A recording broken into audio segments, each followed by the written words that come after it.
Morning friends, मैं रेखा आज mind processing का पार्ट 2 लेकर फिर आपके सामने हाजिर हूँ।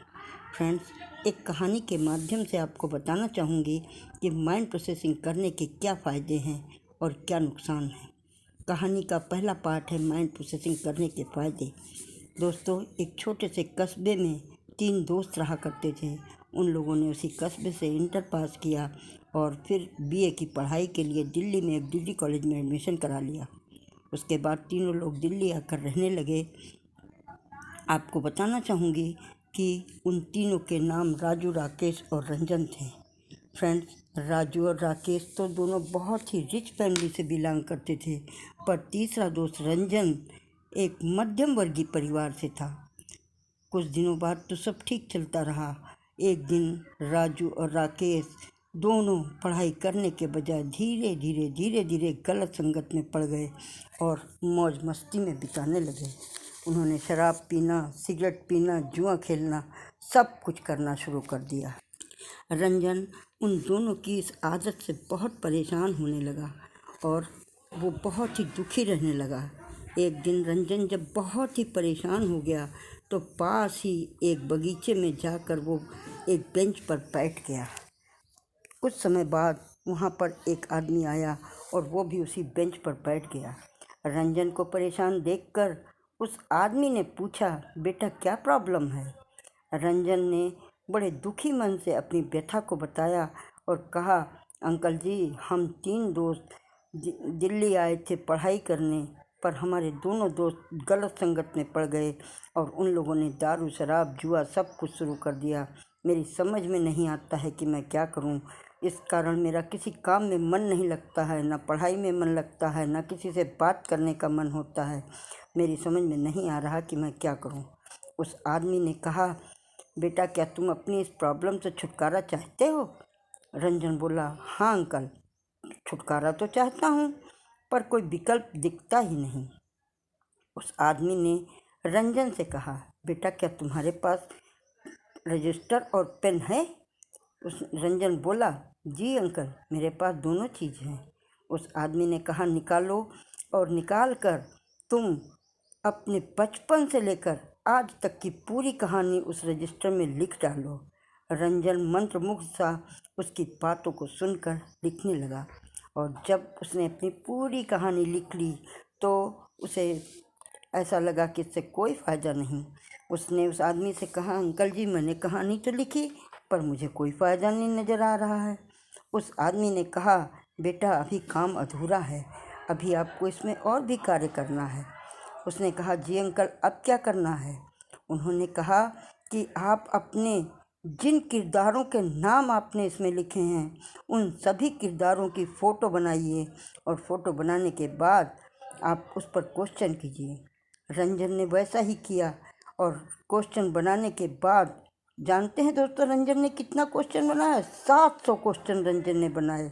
उस आदमी ने कहा था 100 से 500 क्वेश्चन आपको बनाने हैं, पर रंजन ने 700 क्वेश्चन बनाए, जिसमें उसने अपनी बहुत सी गलतियां भी लिखी, उसने अपनी कमियां भी लिखी। और उसके बाद में जब वो क्वेश्चन बना चुका तो उसने कहा, अंकल जी, फ़ायदा तो अभी भी कुछ नहीं हुआ। वो आदमी बोला, बेटा काम अभी भी अधूरा है, अब तुम इन पेजों को फाड़ कर जला दो। और अपनी जेब से एक माचिस निकाल कर रंजन की तरफ बढ़ा दी। अब रंजन क्रोधित होकर बोला, अंकल जी, आपने मेरा समय बर्बाद किया, मेरे पेज बर्बाद किए, मेरे पेन की इंक बर्बाद की, अब आप कह रहे हैं इसे जला दो? वो आदमी बहुत सामान्य होकर बोला, बेटा तुमने इतनी बात मानी, इतनी और मानो और तुम देखोगे कि तुम्हें इससे क्या बेनिफिट मिला।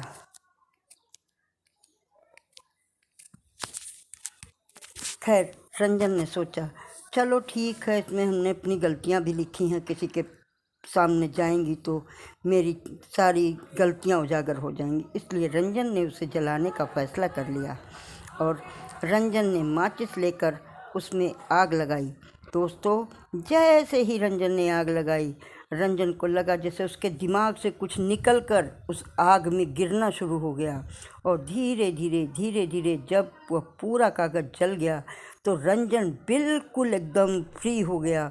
उसका दिमाग एकदम लगा जैसे बिल्कुल हल्का हो गया और उषा के मन में बिल्कुल एकदम शांति हो गई। रंजन बहुत खुश हुआ और जाकर अपने घर में आराम करने लगा। अब रंजन सोचने लगा मन ही मन कि हम अपने दोस्तों को भी क्या इससे छुटकारा दिला सकते हैं। दूसरे दिन फिर वह उसी बाग में गया और बेंच पर बैठा। वह आदमी जब मिला तो उसने पूछा, अंकल जी क्या ये सभी के लिए कार्य करेगा? उस आदमी ने कहा, हाँ बेटा, ये सभी के लिए कार्य करेगा। रंजन ने पूछा, अंकल जी इसे क्या कहते हैं? उस आदमी ने बताया, बेटा इसे माइंड प्रोसेसिंग कहते हैं। यह कहकर वह आदमी अपने घर चला गया और रंजन अपने रूम पर आकर बैठ गया। शाम को खाने के टाइम पर जब रंजन, राजू और राकेश तीनों लोग भोजन करने बैठे तो रंजन ने राजू से कहा, राजू ये बताओ, हमारे गार्जियन ने हमें यहाँ करियर बनाने को भेजा और तुम लोग ये गलत आदतों में पड़ गए हो, क्यों नहीं छोड़ देते इन सब आदतों को? राजू बोला, हाँ यार, सोचता तो हूँ पर छोड़ नहीं पाता। अब यहाँ से माइंड प्रोसेसिंग न करने के नुकसान बताती हूँ। राजू बोला, कैसे ठीक होगा ये बताओ। रंजन ने कहा कि मैं तुम्हें बताता हूँ, तुम उस प्रकार से कार्य करो और सभी कुछ सही हो जाएगा। राजू बहुत खुश हुआ। रंजन ने उसे रजिस्टर और कलम दिया और राजू से बोला कि इस पर तुम बचपन से लेके आज तक की पूरी कहानी लिख डालो। रंजन बहुत खुश था कि राजू मेरी बात को मान रहा है, लेकिन राजू ने कुछ ही वाक्य लिखे थे। इतने में राकेश गुस्से में और रंजन के मजाक उड़ाते हुए बोला, क्या बेहुदा काम कर रहे हो, चलो हटाओ इसको, और उससे लेकर रजिस्टर और कलम को फेंक दिया और राजू को लेकर बाग में चला गया और दोनों ने बोतल खोल ली और आराम से बैठकर दारू पीने लगे। रंजन इस बात से बहुत ही दुखी हुआ, पर वो बेबस था, वो कुछ भी नहीं कर सकता। जानते हैं दोस्तों, राजू और राकेश की आदतें इतनी बिगड़ गईं कि वो लोग दारू पीते, आपस में लड़ाई करते, चिल्लाते। एक दिन मकान मालिक ने देखा कि ये लोग इतनी बदतमीजी कर रहे हैं तो उन्होंने उससे मकान खाली करा लिया और मकान खाली कराने के बाद अब तीनों लोग बहुत परेशान हुए। लेकिन जब वो लोग स्कूल जाते तो राजू और राकेश को लोग शराबी, नशेबाज कह के चिढ़ाने लगे। अब राजू और राकेश बहुत परेशान थे। एक दिन इसी प्रकार जब स्कूल में भी उन लोगों ने लड़ाई करी तो प्रिंसिपल के पास जब बात पहुंची तो प्रिंसिपल ने उन दोनों को रिस्ट्रिकेट कर दिया। जब प्रिंसिपल ने रिस्ट्रिकेट कर दिया और राजू और राकेश के घर वालों के पास एक पत्र के द्वारा ये सूचना पहुंचा दी कि आपके बच्चे बिगड़ गए हैं। राजू और राकेश के पिता ने उन्हें समझाने का प्रयास किया, पर वो लोग तो अपनी ही मस्ती में मस्त थे, उन्होंने किसी की बात नहीं मानी। कुछ समय बाद राजू और राकेश के पिता ने उनका जेब खर्च देना बंद कर दिया।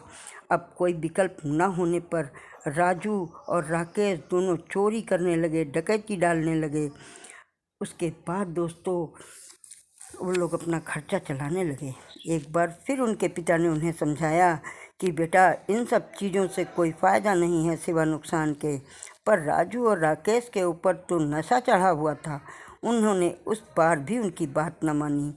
उनके पिता ने उन दोनों को अपनी जायदाद से बेदखल कर दिया। दोस्तों जानते हैं क्या हुआ? एक बार एक बड़े घर में चोरी करते समय राजू और राकेश दोनों पकड़े गए। जनता ने खूब पिटाई की और पुलिस के हवाले कर दिया। पुलिस ने उठाकर राजू और राकेश को जेल में डाल दिया। अब दोस्तों आप जानते हैं उस वक्त ना तो उन्हें उनके घर वाले बचाने आए, ना उनको उनके दोस्त बचाने आए, ना रिश्तेदार आए, कोई भी बचाने नहीं आया। वो लोग जेल में पड़े पड़े सोचने लगे अब क्या करें। इधर रंजन जो था दोस्तों जानते हैं, रंजन पढ़ लिख कर एक डॉक्टर बन गया और अच्छे से अपनी क्लिनिक चलाने लगा। दोस्तों, आप जानते हैं कि हमने आपको इन दोनों चीज़ों के बारे में बताया। अब फैसला आपका है कि आप माइंड प्रोसेसिंग करके इस अपने दिमाग को फ्रेश करके कार्य करना चाहते हैं, या कि माइंड प्रोसेसिंग ना करके अपने माइंड को उसी प्रकार भरे हुए उल्टे सीधे कार्य करना चाहते हैं। फैसला सर आपका है। फ्रेंड्स, अगर आपको ये वीडियो पसंद आई हो तो इसे सब्सक्राइब करें, बेल का बटन भी दबाएं, लाइक करें। और साथ ही दोस्तों, आपसे एक प्रश्न पूछना चाहूँगी कि आप लोग अगला वीडियो किस टॉपिक पर देखना चाहते हैं, उस वीडियो के बारे में कमेंट बॉक्स में अवश्य लिखें, ताकि मैं उस तरीके के वीडियो बनाकर आपके पास भेज सकूं। धन्यवाद दोस्तों।